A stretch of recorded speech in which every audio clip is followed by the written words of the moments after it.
আচ্ছা, আমাদের এই মহাবিশ্ব কি একদিন ধ্বংস হয়ে যাবে?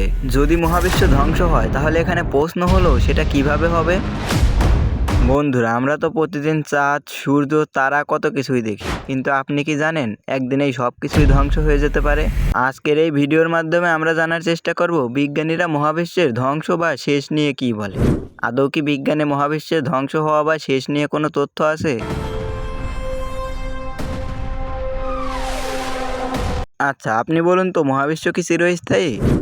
বিজ্ঞানীদের তথ্য অনুযায়ী মহাবিশ্ব চিরস্থায়ী নয়, মানে এটি একদিন ধ্বংস হবে। আমাদের এই মহাবিশ্বের জন্ম হয়েছিল আজ থেকে প্রায় 13.8 বিলিয়ন বছর আগে। এক মহাবিস্ফোরণের মাধ্যমে এই মহাবিশ্বের জন্ম হয়েছিল, যাকে বিজ্ঞানের ভাষায় বিগ ব্যাং বলা হয়। আমাদের মহাবিশ্বের জন্মের পর থেকে এটি আজ পর্যন্ত প্রসারিত বা বড় হয়ে চলেছে। আমাদের মহাবিশ্বে কোটি কোটি গ্রহ নক্ষত্রের সৃষ্টি হয়েছে, যেগুলো একে অপরকে অরবিট করেই চলেছে। কিন্তু চিরন্তন সত্য তো এটাই যে যার জন্ম আছে তার শেষও আছে। জন্ম এবং মৃত্যু বা শেষ প্রকৃতিরই নিয়ম, তাই এটা তো আমাদেরকে মেনে নিতেই হবে। বিজ্ঞানীদের গবেষণা এবং ধারণা অনুযায়ী আমাদের এই মহাবিশ্ব যেমনভাবে সৃষ্টি হয়েছিল তেমনভাবেই একদিন সব কিছু আবার আগের মতো ধূলিসাৎ হয়ে যাবে। অর্থাৎ এই গ্রহ নক্ষত্র সবই ধ্বংস হয়ে যাবে, কোনো কিছুরই অস্তিত্ব থাকবে না। কিন্তু সেটা কিভাবে হবে সেগুলো বিজ্ঞান অনুযায়ী এখন আমরা আপনাদের সামনে তুলে ধরার চেষ্টা করব। তো চলুন দেখা যাক কিভাবে আসলে এই মহাবিশ্ব ধ্বংস হতে পারে এবং বিজ্ঞান সে সম্পর্কে কি বলছে। বিজ্ঞানীদের গবেষণা অনুযায়ী মহাবিশ্ব ধ্বংস হওয়ার জন্য 4টি আশঙ্কাজনক কারণ খুঁজে পাওয়া যায়। Number 1, big blast. ধারণা করা হয় ঠিক যেভাবে এক মহাবিস্ফোরণের মাধ্যমে মহাবিশ্বের সৃষ্টি হয়েছিল, ঠিক সেরকমই মহা এক বিস্ফোরণের মাধ্যমে আবারও এই মহাবিশ্ব ধ্বংস হয়ে যেতে পারে। তবে বিগ ব্যাংয়ের মহাবিস্ফোরণ আর এবারের মহাবিস্ফোরণের মধ্যে আকাশ পাতাল তফাৎ। কারণ প্রথমবার যখন বিগ ব্যাং হয়েছিল তখন ছোট্ট একটা বিন্দু থেকে মহাবিস্ফোরণের মাধ্যমে সব কিছু চারিদিকে ছড়িয়ে পড়েছিল এবং মহাবিশ্বের সৃষ্টি হয়েছিল। তবে মহাবিশ্ব ধ্বংস হওয়ার জন্য যদি কোনো বিস্ফোরণ হয় তবে সেটি বিগ ব্যাংয়ের থেকে একদমই আলাদা হবে।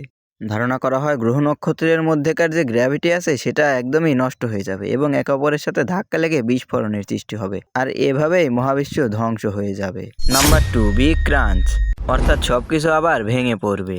যদি মহাবিশ্ব একদিন প্রসারিত হওয়া বন্ধ করে দেয় তাহলে সবকিছুই একদিন ভেঙে পড়ার সম্ভাবনা রয়েছে। ধারণা করা হয় সেদিন সব গ্রহ নক্ষত্র আবার সংকুচিত হয়ে এক বিন্দুতে মিলিত হবে, যেরকমটা বিগ ব্যাংয়ের আগে এক বিন্দুতে ছিল। আমরা জানি বিগ ব্যাংয়ের সময় এক বিন্দু থেকে বিস্ফোরিত হয়ে মহাবিশ্বের সৃষ্টি হয়েছিল। তাই যদি আবার সব কিছু এক বিন্দুতে মিলিত হয় তাহলে সেটি আবারও ভেঙে সব কিছু ছোট হয়ে যাবে। অর্থাৎ বিগ ব্যাংয়ের আগে মহাবিশ্ব যেমন ছিল, মানে মহাবিশ্বের শুরুটা ঠিক যেভাবে হয়েছিল ঠিক সেভাবে আবার পুনরায় এক জায়গায় হয়ে মহাবিশ্ব শেষ হয়ে যাবে। নাম্বার 3, বিগ রিপ। অর্থাৎ সব কিছু ছিঁড়ে যাবে। এই থিওরি অনুযায়ী বলা হয় মহাবিশ্ব এত দ্রুত ছড়িয়ে পড়বে যে প্রত্যেকটা গ্রহ নক্ষত্র এমনকি প্রতিটা অণু পরমাণু সব কিছু একে অন্যের থেকে অনেক দূরে চলে যাবে এবং সব কিছু ছিঁড়ে যাবে। বন্ধুরা, আপনারা হয়তো জানেন যে আমাদের শরীরও কিন্তু পরমাণুর দ্বারাই গঠিত। তাই যদি এরকম কিছু ঘটে থাকে তাহলে আমাদের শরীরের মাংস, হাড় সব কিছু দ্রুতই ছড়িয়ে ছিটিয়ে একে অন্যের থেকে অনেক দূরে চলে যাবে, মানে আমাদের শরীরেরও অস্তিত্ব থাকবে না। এভাবে সব কিছু ছিঁড়ে গেলে মহাবিশ্বের সব কিছু এক মহাশূন্যে হারিয়ে যাবে, মহা এক অন্ধকারের মধ্যে সব কিছু ডুবে যাবে। নক্ষত্র, গ্রহ কোনো কিছুরই অস্তিত্ব থাকবে না। Number 4, big fridge. ফ্রিজ শব্দ শুনে নিশ্চয়ই বুঝতে পারছেন বিষয়টা বরফের। হ্যাঁ বন্ধুরা, ঠিকই ধরেছেন। আমাদের এই মহাবিশ্ব সব কিছু এতটাই দ্রুত সম্প্রসারিত হচ্ছে যে এটা বরফে জমে যাওয়ার সম্ভাবনা আছে। আসলে আমাদের মহাবিশ্বের গ্রহ নক্ষত্রগুলো এত দ্রুতই ছড়িয়ে পড়ছে যে সকল নক্ষত্রের শক্তি একসময় শেষ হয়ে যেতে পারে। আর যদি নক্ষত্র সকল শক্তি শেষ হয়ে যায় তাহলে নক্ষত্রের মধ্যে কোনো আলো থাকবে না, আর আলো না থাকলে তাপও থাকবে না।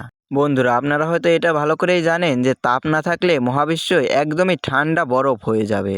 বর্তমানে আমাদের মহাবিশ্বে এমনও জায়গা আছে যেটা এতটাই ঠান্ডা যেটা আমরা পৃথিবীতে থেকে কল্পনাও করতে পারি না। সেই সকল জায়গায় যাওয়া মাত্রই আমরা একদম জমে যাব। আর যদি সকল গ্রহ নক্ষত্রের শক্তি শেষ হয়ে যায় তাহলে পুরো মহাবিশ্বটাই এইরকম ঠান্ডায় জমে যাবে। তখন আর কোনো কিছুরই অস্তিত্ব থাকবে না। আসলে সব কিছু থাকলেও আমরা বেঁচে থাকবো না, কারণ এত ঠান্ডায় বেঁচে থাকার মতো অবস্থা আমাদের মধ্যে নেই। তাই সব কিছু ফ্রিজ হয়ে গেলে মহাবিশ্বের অবকাঠামো টিকে থাকলেও আমাদের মতো কোনো প্রাণী বেঁচে থাকতে পারবে না, কারণ এত ঠান্ডা কারো পক্ষেই সহ্য করা সম্ভব নয়। তো বন্ধুরা, আপনাদের কি মনে হয় মহাবিশ্ব কি সত্যি একদিন ধ্বংস হবে, নাকি এটা শুধুমাত্র বিজ্ঞানীদের কল্পনা? আর যদি সেটা সত্যিই ধ্বংস হয় তাহলে সেটা কিভাবে হতে পারে? আপনার কি মতামত অবশ্যই কমেন্টে জানাতে ভুলবেন না।